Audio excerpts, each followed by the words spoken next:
All right, guys, how's it going? Welcome back to another interview in this series. Today, I've got Colton from Credenzio Studios, and they're developing a brand new medieval game called Lionhearts. It's on Unreal Engine 5. It's developed from their first iteration, their first foray into kind of development on Roblox, which was called Lionhearts Crusade. You may have heard of it.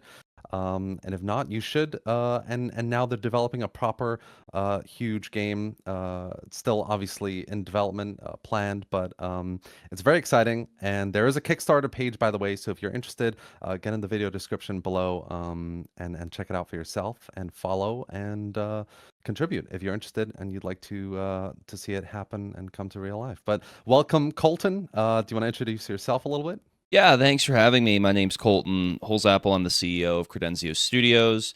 Been in the game development industry for about 10 years, 6 years more formally as a studio out here in the United States. And we started with the production of Lionhearts Crusade on the Roblox platform. And now we're looking to move it to Steam, brand new game, sequel. There's a lot of reasons for that we can go into, but ultimately this game is going to need support on Kickstarter, and we're launching a demo and all sorts of things for Kickstarter, a cinematic that'll be coming very soon, so you guys can see it.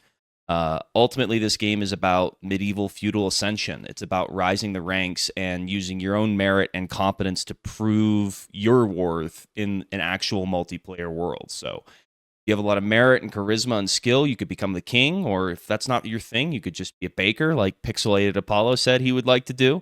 But ultimately, what you want to make is what you'll have, and only the best will rise to the top. Yeah, absolutely. And there's a massive amount of information, just to like say this as well. If you're interested in finding out more about it, obviously we're going to go through this interview for the next hour and really deep dive into what you guys have planned, your ambitions and your aspirations. But if you want to really get into a full detailed breakdown of everything basically about Lionhearts, you can go on the Kickstarter. There's a lot of detail there as well.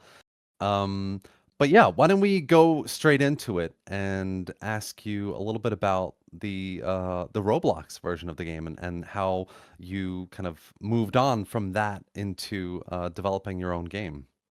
Yeah, so Roblox is a great platform and engine depending on what you want to do. And so the stereotype and sort of the connotation it has, I think, with people outside of Roblox is it a young player engine. It's for children, and it's not really for a serious feudal medieval MMO. And it's funny because those Right. stereotypes are actually kind of true in a way. Now, you can still build whatever you want on Roblox to a degree. I'd say the technical limitations are there, but this connotation that Roblox has, they haven't been able to shake. And so for Mhm. us, it's been a very big burden to convince people that we can put a medieval game on Roblox because our audience isn't actually on Roblox primarily because our audience is 18 plus male, super into medieval. The biggest game on Roblox for medieval doesn't even average 1,000 players at any given time. So the market's just not there. On top of some of the technical limitations, Roblox is really optimized for mobile use. Somebody with an iPhone 4 in Africa with Yeah. poor internet can play Roblox, which is amazing because of accessibility, but you wouldn't exactly want to put a high performant, massive medieval MMO on there. And those were some of the mistakes we kind of didn't look into when we started developing it. We just wanted to make something that no one had seen before on Roblox, and we accomplished that. But because it's so strange on the platform, the market's not exactly there. So you can go play Lionhearts Crusade on Roblox. It's currently set to 80 Robux paid access just because we think it performs a little bit better with player retention when people actually have to pay basically $1 to get in rather than the free to play market around it. And you can play it, Yeah. and there's a lot of sophisticated systems. It's a massive world, larger than the Elder Scrolls, Skyrim. It's huge. We've spent a ton of time, a ton of effort, and it has a lot of the core systems that I'm going to be explaining coming to the new game. Uh, the difference, I'd Mhm. say, is we've decided to utilize what we've done with the Roblox game and refine it, learn from some of the mistakes and some of the things that didn't go well, improve on it, and use the best parts of the game on a new engine with the right market and, again, the right technology. Yeah, okay. So it sounds like you were quite limited by the engine itself, but also the audience, and now you're moving into kind of your own space. You're developing your own, you're molding it yourself essentially, instead of working within the confines of what's available in Roblox.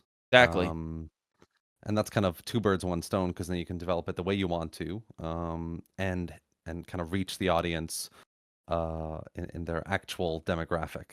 Yeah. And we have But an audience that plays it. They're just not typical Roblox players. And often Lionhearts is the only Roblox game that they play. And they'll play it a ton. Like our average session time has been up to like 45 minutes, which is 99th percentile on the platform. That's not typical. Mhm. Typical average session time on Roblox is like 7 to 10 minutes.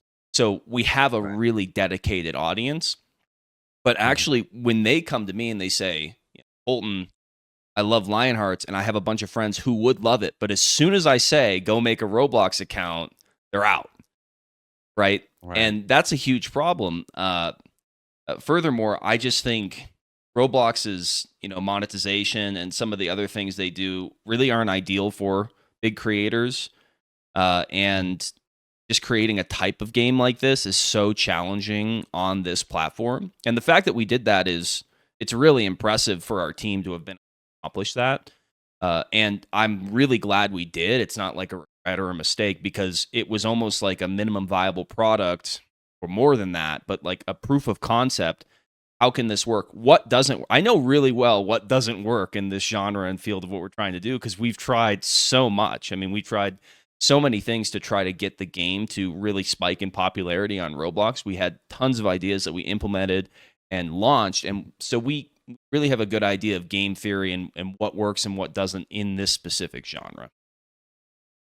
Okay. And just like to, because I'm curious as well, what did you do that definitely worked like by a wide margin, and what didn't work? What Yeah. kind of fell flat completely? So Like I'm it's curious. Yeah. when you're doing game design, one of the most important things to understand is the core gameplay loop, which is Hmm. essentially what players come back to over and over again. Like if you're logging on to Fortnite, the core gameplay loop is I'm going to queue for a match, I'm going to try to fight and survive, and then I'm going to get a crown victory or whatever and earn a Hmm. new skin in the battle pass, right? And that loops. So although there are Yeah. micro loops like killing players and all these other things, the core thing I'm coming back to is that core loop. And if you don't have a solid core loop, the players aren't going to actually know what the game is. And what we ended Yeah. up doing is we made a faction game where the core loop is essentially fighting faction battles. So the core loop on Lionhearts Crusade, you log on, you attend what we call a region battle, you fight for Hmm. territory, and you conquer territory which persists for your faction. So it's Hmm. not something that resets. Another kingdom is going to have to come and reclaim that territory. And that's the loop that's worked the best. Basically, people coming back to that over and over again. The problem with it is people would get super burned out. So we had to put them on timers. We tried everything, but the only way it would work is having 12-hour cooldowns. Well, if you can only play a battle Okay. twice a day at specific rotating times, I'm not going to log in at 2 p.m. when I'm actually available because there's not a battle going on. So what we Yeah. decided to do is try to add all these other things. Okay, can we add quests? Can we add dungeons? Can we add a matchmaking system? Can we add all sorts of things? And all those things are fun in themselves, but they didn't actually relate to the core loop, which was fighting for your faction. And so when we were redesigning this whole thing, we said, no, we can't try to be a faction game and a typical MMORPG with individual player progression as such. We need to combine the two. Your individual progression actually has to relate to your faction. Otherwise, your faction is just like the clothes you're wearing. It doesn't actually matter towards your character. And of course, in feudal society, your kingdom was, it was your nationality, it was everything, and your social status was everything. So what ended up happening is we had competing core loops. And it was really hard to tell from a game design perspective. Is the core loop weapon progression? Is the core loop ascending in your faction? Is the core loop matchmaking? And we tried all these things to make the game more accessible for a Roblox audience. And then finally, about 8 months ago, I said, I'm really tired of trying to dumb this game down for a different audience. I want to smart the game up, for lack of a better term, for the right audience. And instead of Yeah, continue to makes pour sense. months and months to try to make this work here, I would rather take what we have, refine it, and put it on an engine and a platform that's really going to love it and support it. Yeah, makes total sense. I mean, a lot of this is actually giving me some nice context as to how Lionhearts is now kind of framed, and your ambitions with that Right. as well, with the favorite system and everything kind of feeding in your kind of tree of progressing, and the various kind of hierarchy of sort of responsibilities that kind of people take care of other people throughout the community, etc., which is quite cool, which we'll get into in a moment. But it's very cool to understand this context. So okay, um, you've clearly you've had a lot of issues kind of essentially developing down so that you can access more Roblox players, whereas now you're doing the reverse. You're developing your own kind of system to attract basically anyone who's interested in this sort of theme Yeah, and the design that you're running with. If they like the look of it, they can come in regardless. It's not limited to Roblox, which is good for you. I mean, being able to pivot in that way, and have the resources, have the drive must be quite difficult as well, especially through the struggle of trying to implement lots of different systems to cater to a specific audience. yeah, And through all of that, anyway, still have that drive to make something that's close as possible to your vision. So good for you. absolutely. Yeah, I It mean, the sounds really vision good. has evolved, but overall, the core of it is player-run game, a player-run Yeah. medieval game where people can be Hmm. in factions that, involve meritocracy and competence. And I think that's been the core vision. And the lessons we've learned of Roblox have been so valuable because Roblox is such a competitive environment for accessibility. And Hmm. accessibility is actually it's important for any platform because when you get on to play a game, you can't just be overwhelmed with every single system off the bat. You're going to quit. Called choice fatigue. Hmm. So players Yeah. a lot of players think they really just want this complicated, crazy game, but as soon as they come in and they have to start learning all these things, they're like, "Oh man, I'd rather just go play something I know or something simpler."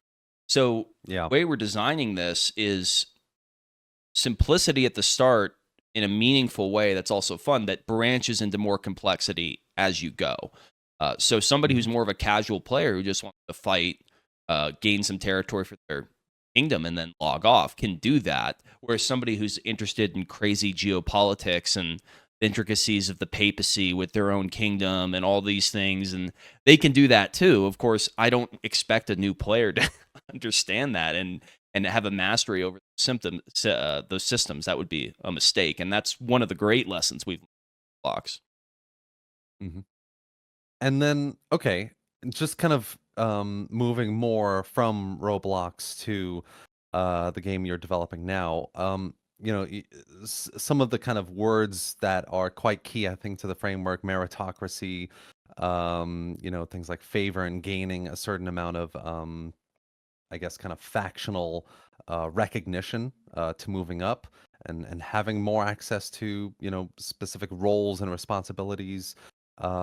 Basically, let's get into Lionheart and really Yeah, discuss what you're planning, maybe some of the challenges you're anticipating, yeah, because obviously developing your own game now on Unreal Engine 5 as well is a much bigger yeah, beast than being on a platform that's already kind of foundationally there. So how's that going? yeah. So first, I'll address the latter point.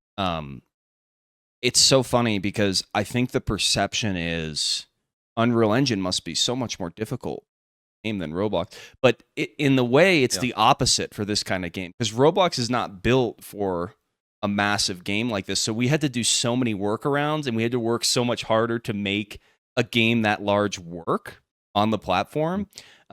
Whereas Unreal Engine's built for those things. So yeah, Unreal Engine is more complicated in a lot of ways, but the tools they have integrated are there to help you for reasons. And they're new challenges. I wouldn't say they're more difficult or less. It's just a new challenge. It's a new engine. But getting to your Okay. point, what we're doing with Lionhearts on Steam is essentially that favor tree hierarchy. That's the core of it. The core loop is Yeah. gain favor so you can ascend into your kingdom and then you can gain different rewards and it loops.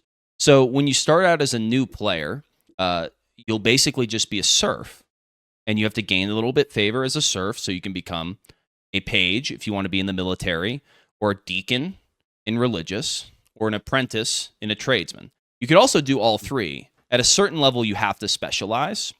So you can't be a priest and a knight. You could be a monk and a knight, like a Templar, but you can't be a priest and a knight. You have to choose at some level, so it specializes. But then at the local level, and I make sure I'm addressing your question, when you're playing, essentially what you're doing is you're trying to gain favor in various ways. So you could either be gaining, if you like chopping down trees, you could go be a tradesman as a logger and then chop down trees. And then you trade that lumber into your faction stockpile or favor, and the faction will reward you with favor. Now, why does the faction need lumber? It's not just an automated thing. Faction needs the lumber to repair the walls that were just sieged by their French enemies last week. And so if they don't have enough lumber, they can't rebuild the walls, and then the French are going to come back and destroy the whole city. So everything has a need. It's an actual supply and demand of players deciding, what's needed. The resources are not injected; they're mined and earned. Currency is minted; it's not just printed. So everything is supposed to be organic and flowing, and that's actually the biggest challenge. Is how do you make that work? Because that sounds cool, and many games have proposed those sorts of systems, but they're so difficult to balance. And again, what happens when you log off? Like, if I log off, I'm not there at 4 a.m. when the French come to raid. Well, am I just setting an alarm for? No, that's not fun. That's I have a job, I have kids, whatever, right? So our NPC shadow system we're designing is really sort of the potentially patent pending, amazing solution that will basically fix that problem, because your character isn't going to leave the world when you log off. Your character is going to continue to exist and do the jobs you've assigned it when you're gone. So the world of Lionhearts will continue to move and operate while you'll just come in and set tasks. So if you only have an hour a week to come in, I'm going to collect whatever my character collected when I was gone. I'm going to reassign it to do some of these things. Oh, I saw that it attended 3 battles. Oh my gosh, my friends just uploaded a video of my guy with a battle axe, just wiping out an entire French army while I was gone. And I'm really glad I loaded him up with all those health tonics and stuff so he could do that. That's sort of what a lot of more casual players will be doing who don't have as much time. Whereas, of course, if you do have the time, obviously being there is going to be more fruitful than not being there. Your character, your shadow character, is not going to be as efficient as an actual player, because we do want to reward people being active. Yeah, no, of course. Otherwise, I get that. It's kind of like, I guess, like, just generally from a persistent world perspective, it kind of reminds me of something like, I don't know if you played. It's not quite there because obviously it doesn't have a shadow NPC system like you described, but Star Citizen is quite similar in terms of it's this huge world building, and things are relatively persistent from kind of play session to session. Yeah. And it's very, very detailed. I don't know how, obviously, kind of visually also. I've it's heard very legends detailed, of but, it. I haven't looked into Star Citizen deep. Sci-fi is not.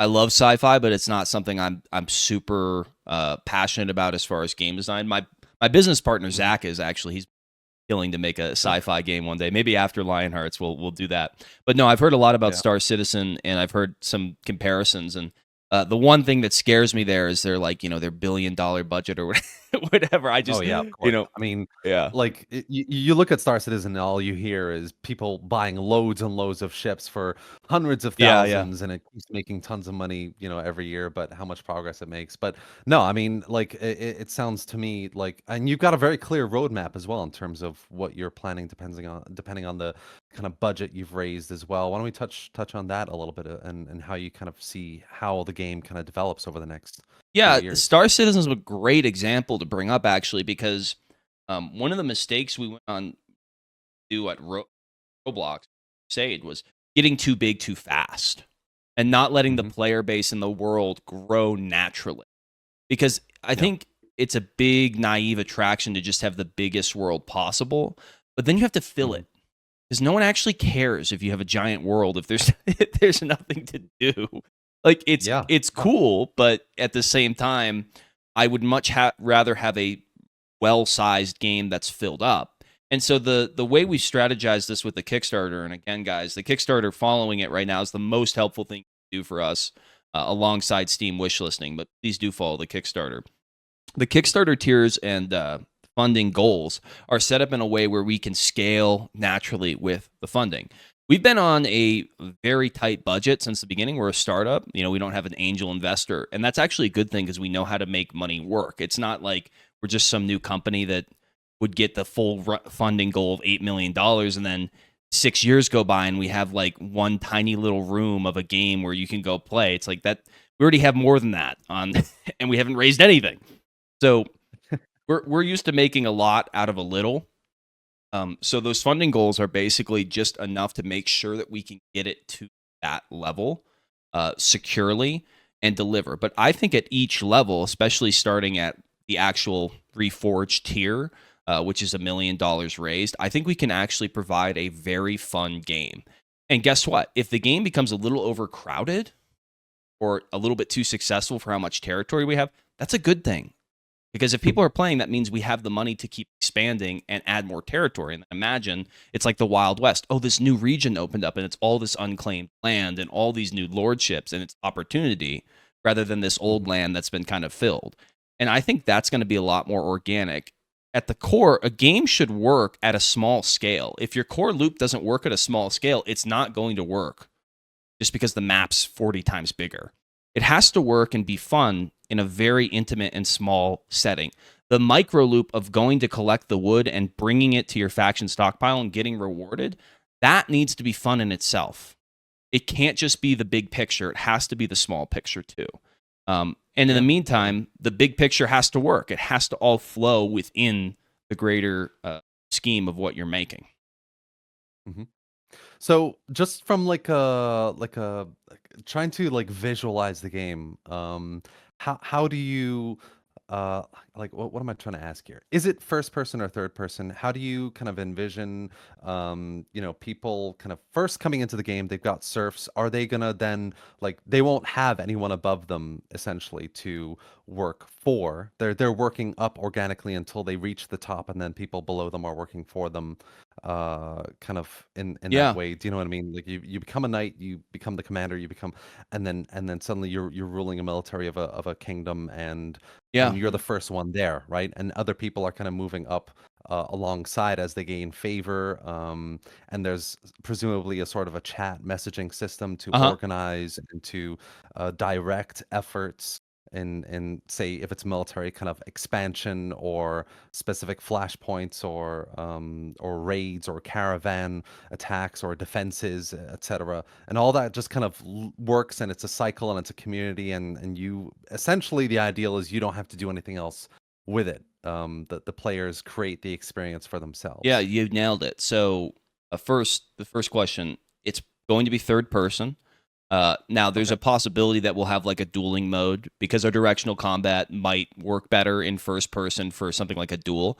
But actually, we Mhm. found for multiplayer fighting, person sucks because if you're getting surrounded or something, the chance of you like realizing it is very low.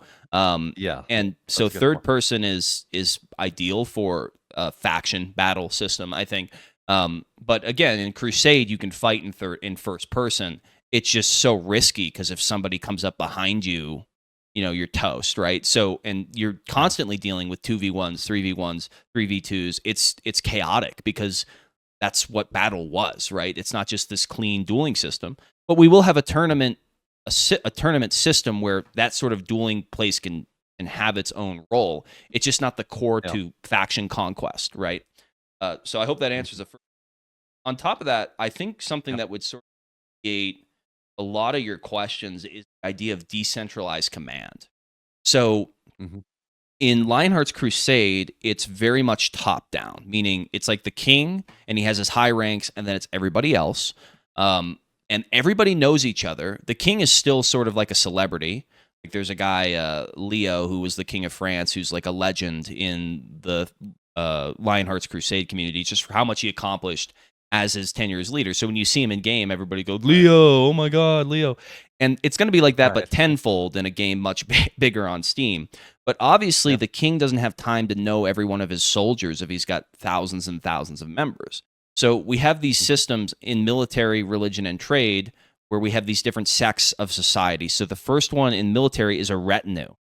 And a retinue is basically a group of friends that come together under a lord to fight for him. And the lord serves the Yeah. duke and then the king. So at your local level, yes, you may be a part of the Kingdom of France and you're worried about the geopolitics, maybe if you're interested in it, and you've been watching the latest YouTube updates from maybe yourself who's posting all these crazy things that's happening in Lionhearts and the world and all that stuff. But for you, you kind of just want to secure your lordship.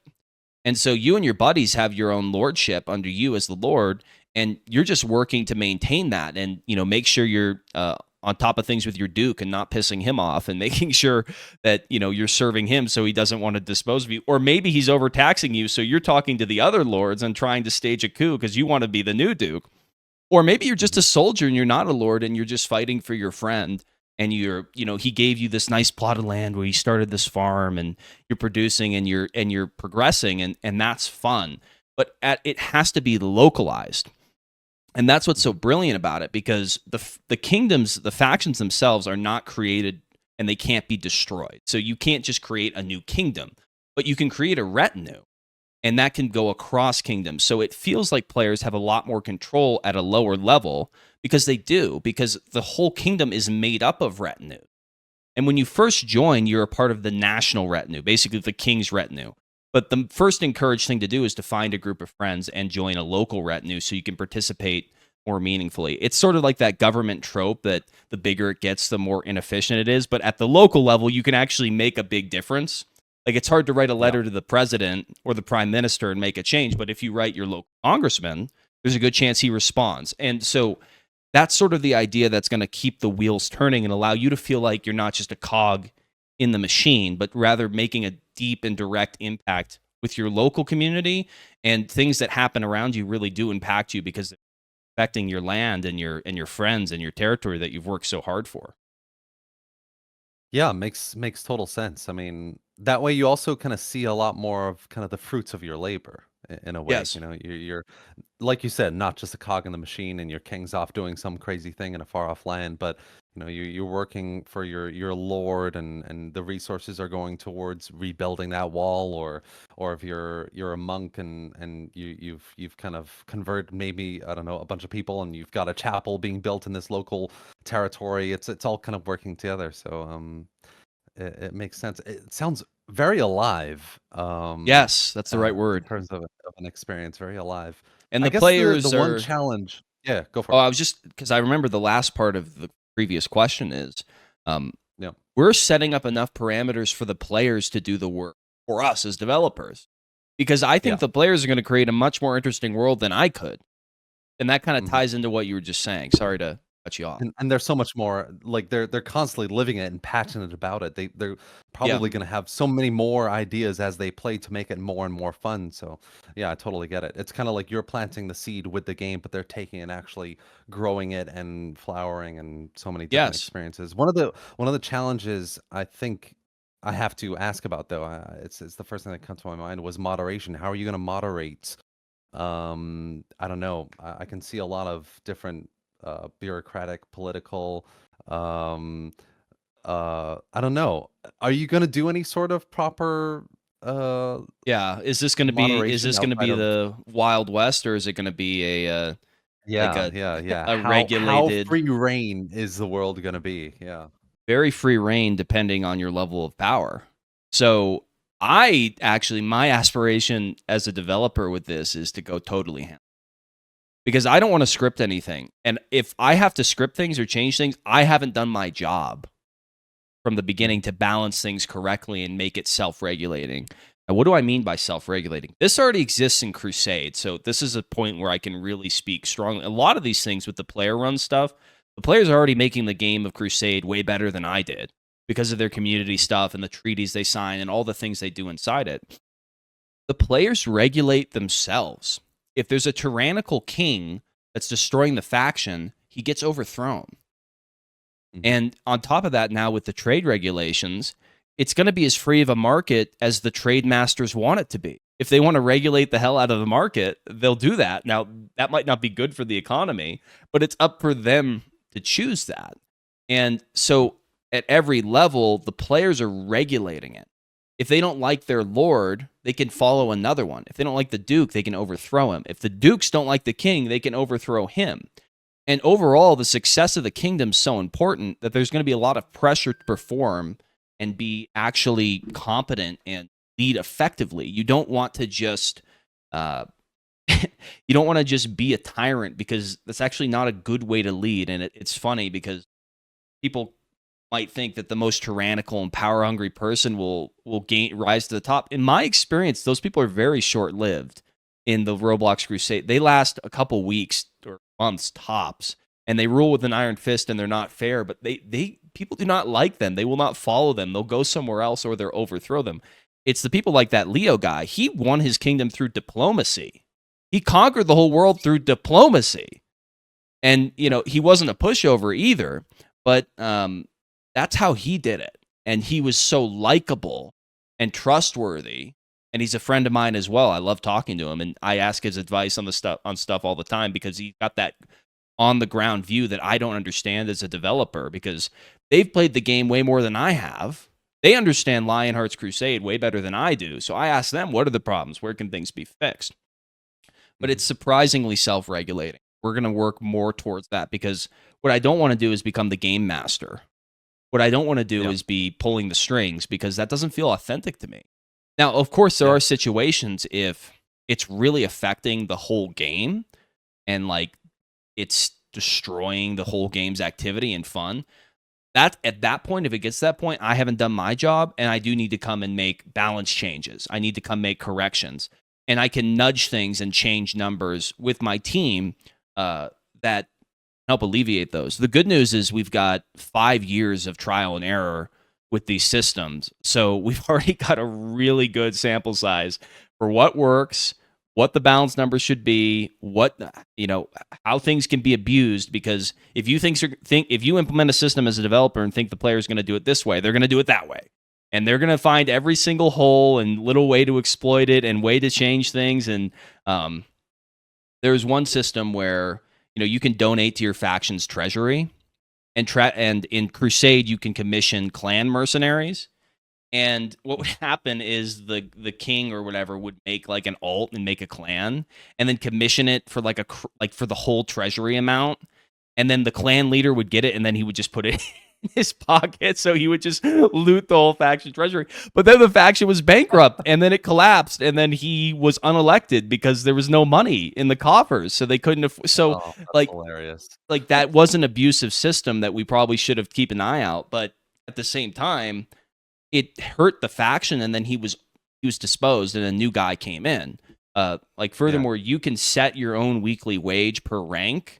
So the king could set his weekly wage to be like 2 million, but then he won't have any gold for the faction, and then like nobody else is going to get paid. I'm not going to fight for you if I'm not getting paid, right? So some of these things are self-regulating. So there is potential for abuse and scandal, just like there is in the real world, but there are consequences to that, just like there is in the real. Yeah, and ideally, you basically want everyone and the whole thing to adapt to itself with little intervention. Exactly. And if you have to intervene, then there's something that needs to be rebalanced or fixed to enable that. Yeah, quick if I even and am free thinking about adaptation. needing to intervene, I've failed somewhere as a developer, right? Like I have not done my job, my team has not done their job, and ultimately, Yeah. as the game designer, that does fall on me. And I can guarantee there are going to be things that we overlook because this game is too massive and complicated to get everything right on the first time. However, we've done so much trial and error with Lionhearts Crusade that I feel very confident in what works and what doesn't. And the systems that you can see designed on the Kickstarter are directly from experience of what I think from experience will work. I can't say no will work because that'd be a little bit arrogant, but I'm very confident that the way we've set these things up will work because we've tried out a lot. And I've seen how things get abused. 5 years is a long time to test, to experiment, to gather feedback as well, because you've got this community, and you're talking to Leo, but I'm sure there are tons of people who've been talking to you about what's working, what isn't. You've got a long list and compiled kind of insights about Yeah, the 5 years basically Yeah. amalgamated into, right, actually, this is how we can feed all of this into a game that, will create a world that we believe will be as balanced and free reign, adaptable, kind of as The possible. places where we've run into trouble the most, and again, not to sound arrogant here, the places where we run into trouble the most is where I was convinced by somebody who didn't believe in the vision in the first place to change something. Like, oh, Right. let's make this more like a traditional MMO. Oh, let's add on non-faction element. Let's instead of doing status effect, like we added status effects, and I wanted them to have processing bars, but instead of that, let's do them based on RNG. And somehow it's being like I convinced myself, and those were the things that were like hated the most and still hated. So if you go ask the Right. community, there's plenty of things they will tell you that they do not like that I did, and I'm very open and honest that we made a ton of mistakes. I think the Mhm. commitment though is to keep trying, keep pursuing what the vision of Lionhearts is. And that's what's kept some players around for literally a decade.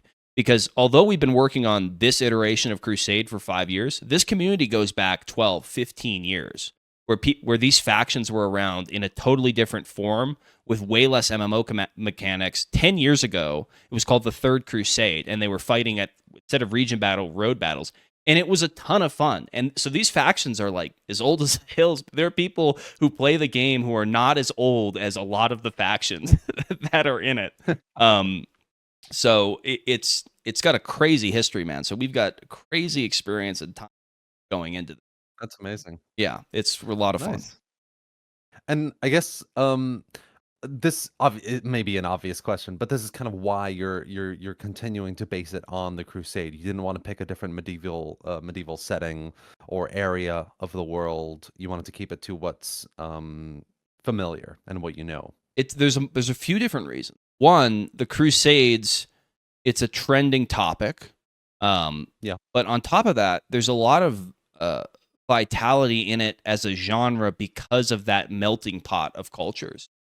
And we have Hmm. a huge Muslim base in Crusade, and it's actually cool to see how well people get along. Like you'd expect it just be this crazy racist like collection of, oh, you're a heathen, this and that, and it just like it's not. People just love each other, and it's like a great community. And by the way, they're very passionate, and they have rivals, and they get upset, of course they lose things. Like it's not just like kumbaya, but the Yeah. community is amazing, and it's because of the genre, I think, that is so controversial. Crusades is controversial. It's totally controversial. It's what I studied in college. Yeah. I got a history degree, and but I love it. I think there's so much cool things going on in that area, and I love Yeah. medieval Absolutely. Europe, but it's a little overdone. And I think it's been done before as far as a setting many, many times.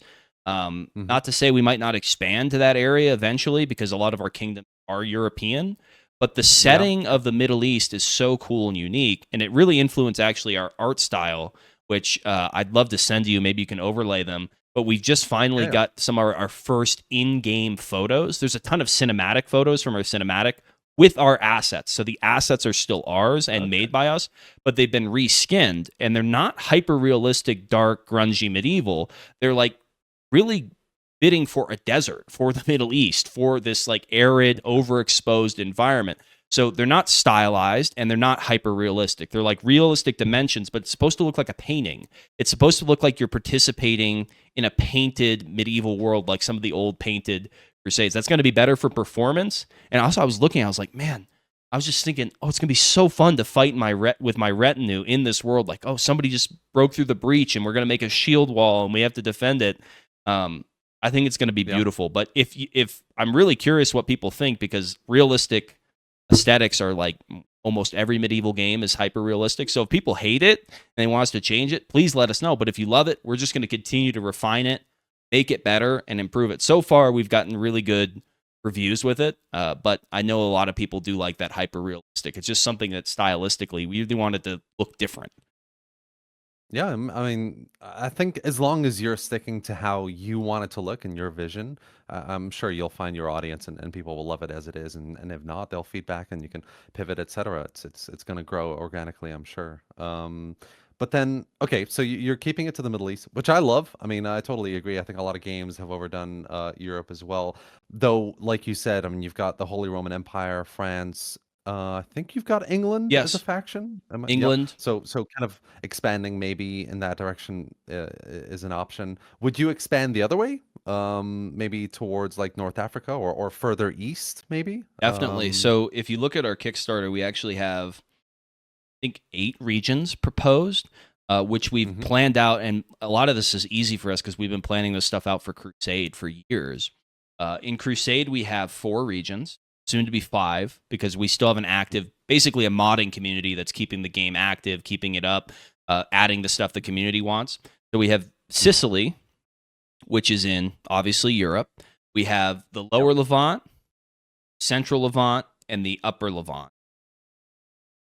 And all the regions are massive, but each faction kind of finds its has its core territory in that area. And we've considered Anatolia, which is a little further north. We've considered Egypt. We've considered Persia, so further east. We have considered the chunk of territory, northern Germany, northern France, southern England, as like one region. But we'd need naval features for that, obviously. And then the region of Cyprus is coming. So we have considered European regions. It just all needs to make sense with game balance too. I love being historically accurate, but at the same time, it has to be balanced for the kingdoms. Otherwise, people will hate it. So there are some some liberties with the territories, but also it's not like the Holy Roman Empire conquered the whole world at this time either, and you can do that in the game. So there is obviously a little historical.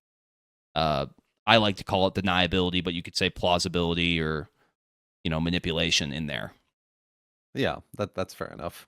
I guess this kind of nicely pivots into, like you said, how are you going to be balancing the sort of historical authenticity or accuracy of the world and how it plays with fun gameplay, loop, and design? How is that kind of Yeah, I actually made a video of this on my balance? channel, Credenzio, on YouTube. Talk all Mhm. stuff with Lionhearts, media, and all sorts Okay. of things. And I was talking about the new Assassin's Creed Shadows game that's getting a ton of flack. Yep. And I basically say, Assassin's Creed has always been historical fantasy. They've never tried to be historically realistic. Even the first game, which is probably the most accurate one, takes huge liberties. And then there's fantasy elements with the Apple of Eden. So Yep. it's tough to sort of judge it by that standard when it's always been that way, although I do have my critiques of it, of course. Uh, Lionhearts is, again, we're operating in that realm of historical plausibility. I like to call it historical deniability, but it's not historical denialism. What historical deniability means to me is, could this have plausibly happened? And do we have no record stating it didn't? Meaning, we know for a fact Richard and Saladin were in the Middle East. It's speculated that they might have had a secret meeting, but it's not written, right? And Okay. Mm. writing a game story where they have a secret meeting is not like crazy historical inaccuracy. That's it could have happened. But if they're secretly lovers and they're sneaking out and there's all this other stuff coming, it's that's you're going too far, man. That's not that's not it. Yeah. Another thing is, I think the culture is just as important as the setting. I think really understanding how hyper religious and Christian and Muslim these people were is something that we just don't understand in the 21st century. And it changed it, it was embedded in their culture to such a degree. That's something I really want to represent well, is how intricate and implicated these religions were. And so to answer your question, there's no such thing as being historically accurate. Can't be historically accurate because history is not a science. Now, you could be historically inaccurate. I could tell you where you've gone wrong, but we have primary sources that tell us exactly what happened according to those sources. And those are the best places to start. And if you start going against primary sources, you can have a really hard time claiming that your game is historically accurate. And the And identity kind of changes and people pick up on it and start complaining and yeah. yeah, and I think it's tough because this is an MMO, so players are going to be making decisions, and players are going to be making decisions that did not happen. and I'm not going to pretend to claim that they happen. I'm trying to provide a setting that's accurate. The weapons, the clothing, what people, and even the clothing's going to be different because retinues are going to be able to have their own sigils on their outfits.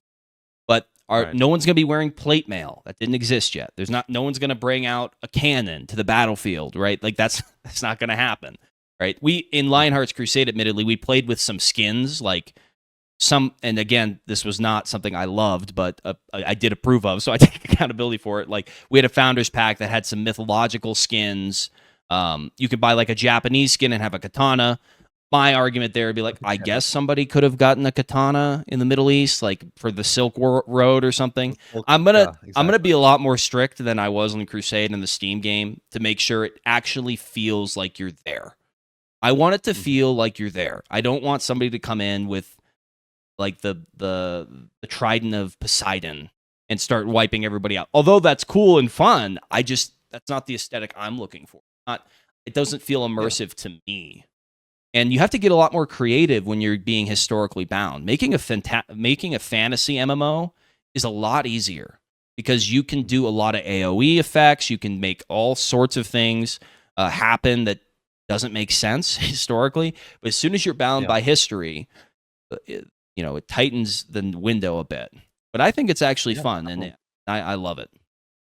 Yeah, I think it'll, because the world you're creating to a certain degree is predictable and it's familiar, right? And so because of how hands off you're going to be with how it develops and runs, that predictability is kind of safe, but then things will happen dynamically, instigated by players to just throw that predictability completely out of the window, within the confines of what you're creating, which will make it interesting.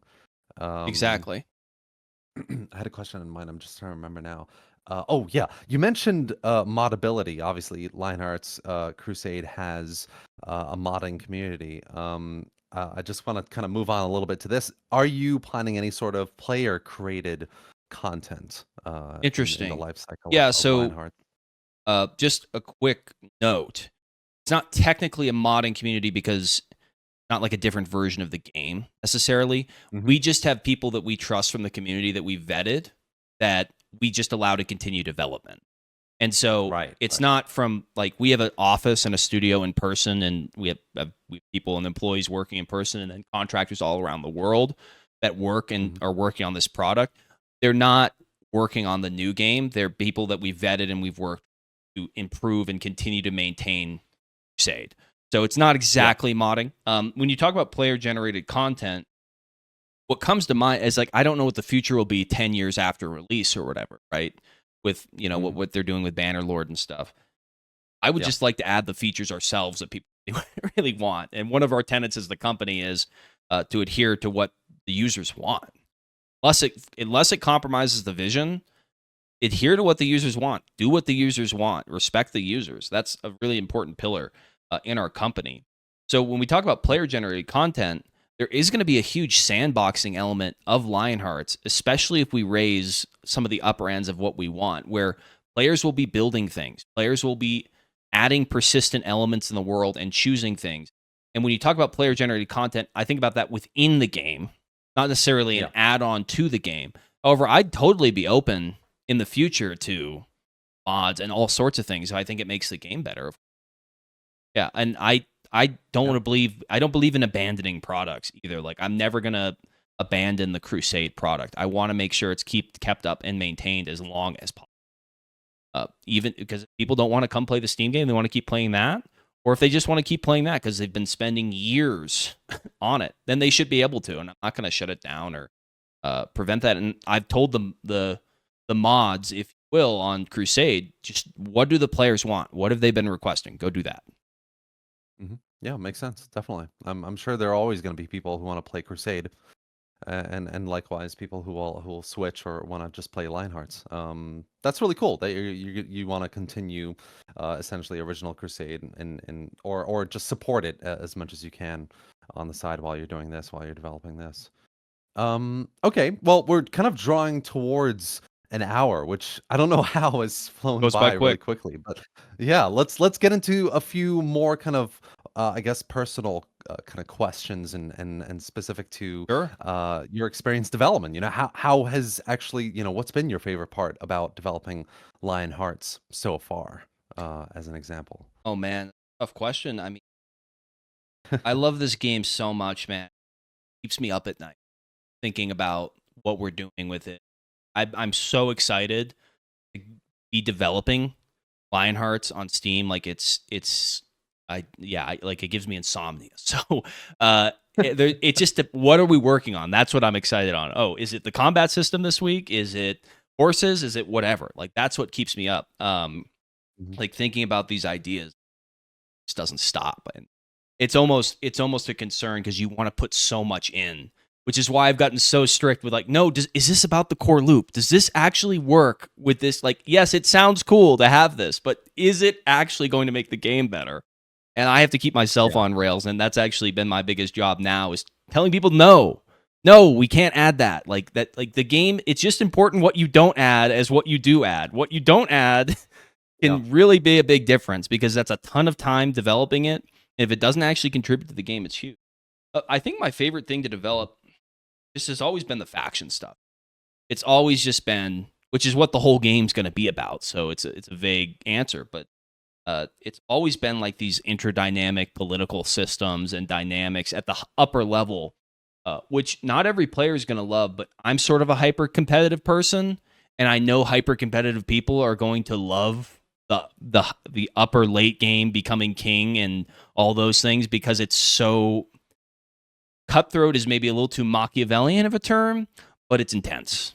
It's intense, and it's like a full-time job to be a king in in Lionhearts, and a lot of people don't want that, and it's understandable.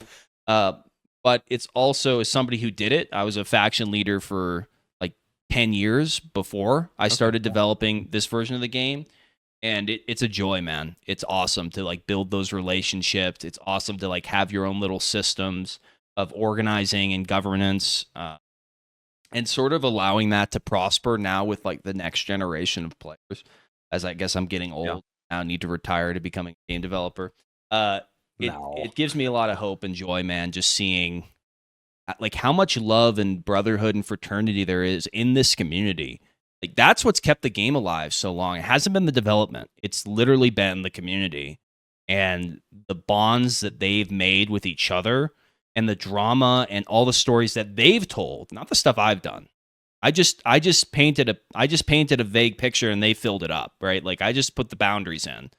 And Mhm. that's just what I want to do again. I just want to do it better, and I want to do it on a platform where the players are, like where the medieval players are, like where they'll find this game. Because I know, like, so many people already love it. I just know that the audience is out there and is going to love Yeah, I mean, 100%. You look at like the success of games like Kingdom Come Deliverance 2, or like you said, Bannerlord. I mean, Manor Lords had a lot of hype and it. Yeah, anticipation, but hundreds of thousands of people, millions bought that in the first couple of weeks. People love, I think, the setting, and if you've got a game that like you said, I mean, I'm sure it will, sticks to that vision, provides a loop that is enjoyable, that keeps you coming back and is alive, I think, yeah, is the best description. It's constantly going. There are hundreds of people working together in this sort of community, and you have friendships and rivals and events that you want to catch up on, and people that you're watching about to get that context. And yeah, I can definitely see how kind of creating the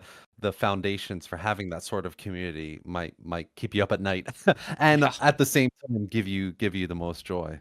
absolutely. What do you think throughout all of this, do you think will surprise people the most when they first get into Lionhearts?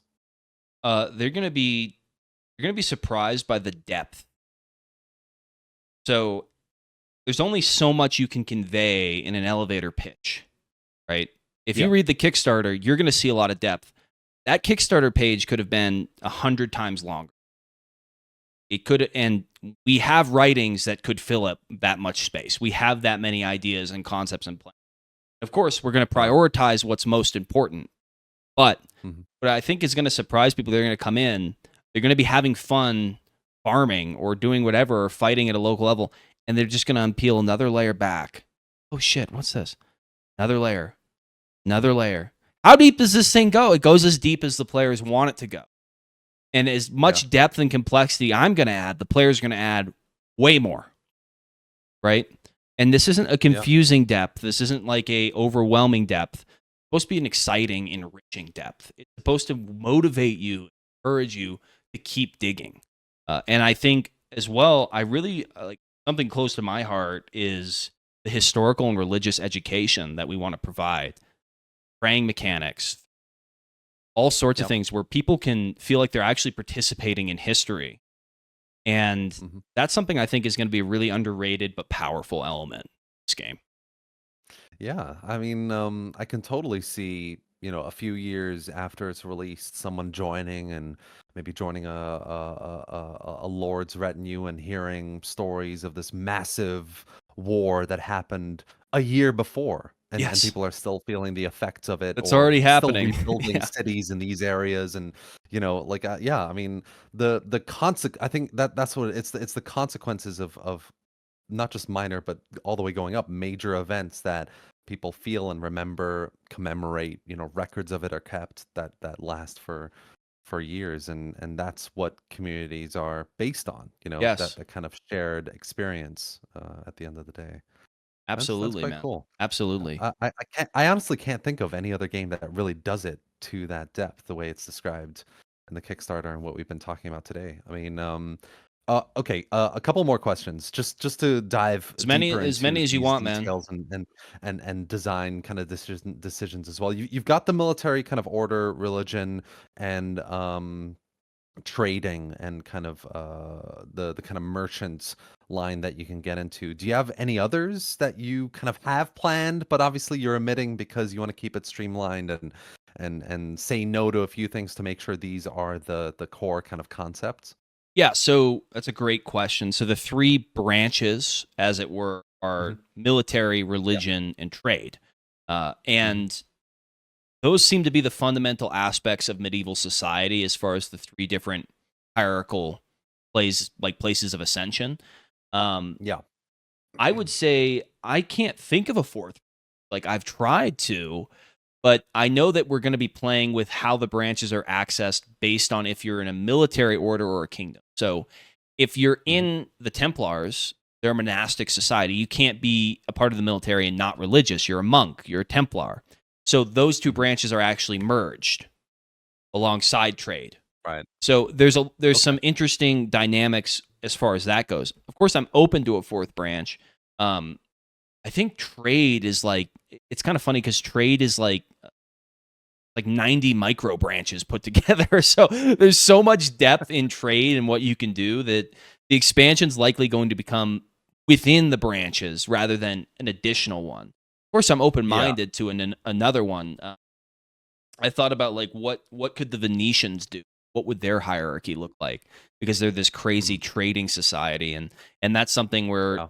they would be a little bit different than a traditional kingdom, and they'd have explicit trade powers. And I've considered Yeah. that for sure, and it's definitely something where on one hand, you do want to pump the brakes and make sure you execute on the core, which is why I've said no to things like, oh, what if I don't want to be in a kingdom?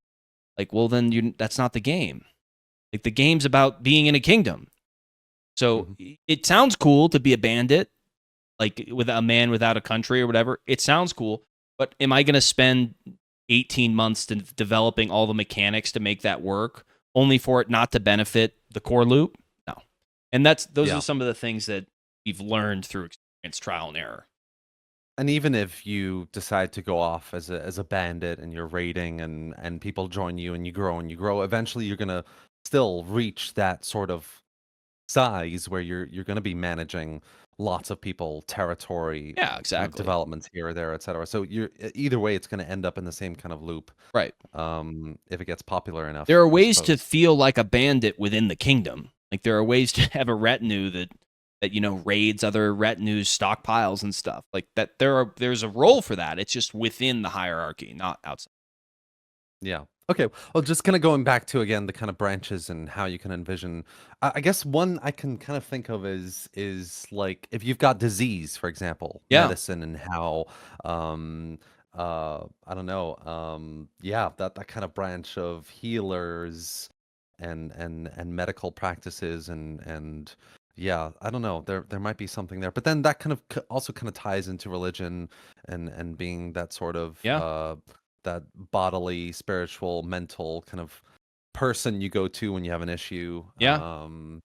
As well. Again, I'm kind of thinking of like you mentioned naval development if you implement mainland Europe, so shipbuilders, but again, that's kind of mercantile production development, trading again can Yeah. go into that kind of branch. So you're right, actually those three branches do kind of cover everything, don't they, in medieval life. Yeah, you're going through the same thought process I did when I was I was writing I was writing it all out. It's fun to watch. Um no, yeah, Oh, man, that's pretty the cool. trade tree is going to be incredible, and I really hope that we reach some of the upper tiers. Uh Again, can't emphasize enough how important it is to follow that Kickstarter, make an account and follow it, cuz like getting those tiers, getting to like naval trade, getting to naval battles, like that's just going to make the game like fucking crazy. It's going to make it so much cooler than it already is. Because instead of just, delivering shipments, goods across land, now you're delivering them across the ocean. Now, who knows what's going to happen? The Um, dangers. Yeah. yeah, and yeah, I also have a place in my heart for naval games. Like, there's so many great naval games I've played. Like Assassin's Creed Black Flag might be the best one I Oh, can remember. absolutely. It's there's something about being on the open seas with the crew, and like I just think that's Yeah. I really see a place for that in this game. If we can raise the money for it, I think it'd be amazing. Yeah, definitely. I can see it. Okay. So just then to close it off a little bit, people can go onto the Kickstarter to find out more, to follow. That's the best thing you can do, dear viewer. You can also go into the Discord. You have a community there where you're posting about updates and developments, and I'll drop a link to that down in the Yep, description as well. Do you want to leave any final thoughts and messages absolutely. to viewers, to fans about Lionhearts as well? Yeah, so we have a brand new Discord. We decided to make a separate one from the a Crusade one just to keep things clean and not cluttered. But please join the Discord. That's a great place where you can ask questions, participate in the forum. I'm in there all the time answering questions. So I also live stream where I'll live stream Elden Ring, or I'll showcase some of the things we're working on, devlog stuff, and you can ask me questions in the chat. And I always have a chat reader or something. So that's a great place if you want to learn more. But again, and I've said this like 3 times, the Kickstarter, following it is like the most important thing you can do. And make an Yeah. account. I know making an account's tough, but we're spending a lot of time making this game. Just take a second, make an account, follow it. It's gonna. I promise you're not gonna regret it. It's not open for donations yet, but it will be. And the tiers that you can donate to will give you early access to the game. So it's, you're buying a copy of the game, you're getting access to alpha, to beta, and all sorts of other rewards and perks that you will not be able to get elsewhere. So follow it so you can stay updated. Join the Discord, and of course, wishlist us on Steam. That's also very huge. Those are the biggest things you can do. We have a website with more information, but the Kickstarter has the most information, the most important place. And guys, please come on this journey with us. Like, we are so passionate and in love with this project, and we know you guys will be too. It's so deep. There's so much more we could say. We could talk about this for 10 hours. And I have talked about it for 10 hours and 10 times 10 hours. And it's all over my channel and everywhere. So if you get into this, it's a rabbit hole that goes so deep, and you're gonna love what you find, guys. So please come on this journey with us. We'd love your support. Yeah. Well, you heard it. You have to do it now. I'm absolutely gonna do it. I actually just realized I haven't done it yet, so I'm gonna go straight on after this. But cool. Thank you, Colton, for coming on. It's been a pleasure learning more about your game, the experience you've had with Crusade, and I'm very excited. I hope it goes well for you. And I'm sure we're gonna hear more about it very soon. Thanks so much, man. I really appreciate the time, and yeah, it's awesome that you. Thank you. Yeah, thank you. All right. Thank you, viewers, for watching. I really hope you enjoyed it. If you did, give the video a like, subscribe to the channel, all that. But absolutely, please do go into the Kickstarter if you're interested, create an account, and go and follow. And like Colton said, go on Steam wishlist, join the Discord if you want to talk to like-minded and interested players and the community and Colton himself. That's going to be it for today, guys. I'll see you next time. And thanks for watching. Thanks, guys.